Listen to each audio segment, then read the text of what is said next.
Hi, this is Jonathan Ginsberg, and I want to answer a question that I sometimes get about a term, and that term is bankruptcy discharge, D-I-S-C-H-A-R-G-E. And what is a bankruptcy discharge? Well, it's when your bankruptcy is over and the bankruptcy court issues an order saying that debts that were included in that bankruptcy that have not been reaffirmed or otherwise survived the bankruptcy have disappeared, are no longer collectible. So for purposes of, for example, credit card debt, once your debt is discharged, you no longer have to pay any of that credit card debt anymore. So if a lender was to try to collect against you, you have protection of the bankruptcy discharge. You can tell that lender, that collector, to jump in a lake. Now, of course, when you file bankruptcy, something called an automatic stay goes into effect. That temporarily stops all creditor action. The discharge is the next logical extension. That is, the automatic stay becomes permanent, becomes a discharge stay.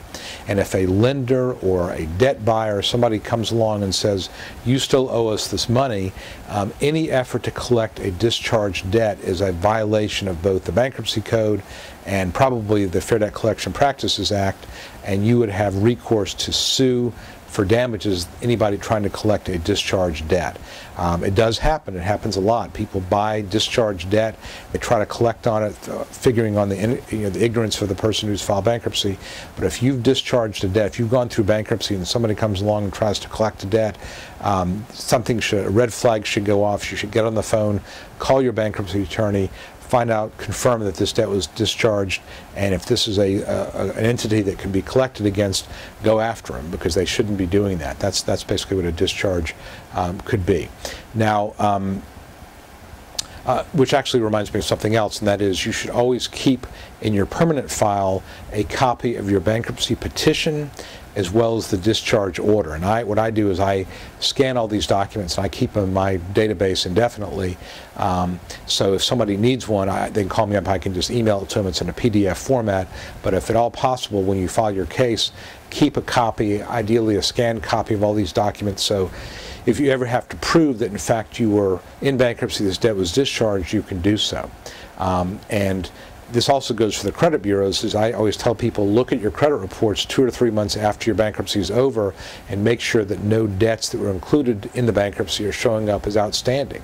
Again, that's a violation of the FDCPA, and you can collect damages on that as well. So again, a discharge means that the debt is gone, it can never be collected upon, and that anybody who tries to collect on a discharged debt is violating the law, and you would have recourse against them. So a discharge is a good thing. That's what you want to see at the end of your case.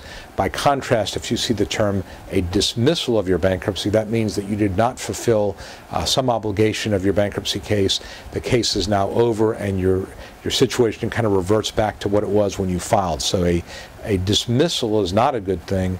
A discharge generally is a good thing. So that's the difference, and that's what a discharge is. And ideally, when you're filing bankruptcy, that's what you're looking for, is to get a discharge. And if you think somebody is violating that discharge order, that discharge stay, pick up the phone, call your attorney, call me, and say, we got a problem here, can you help me? Hope this has been helpful. This is Jonathan Ginsberg, and until next time, I'll talk to you soon.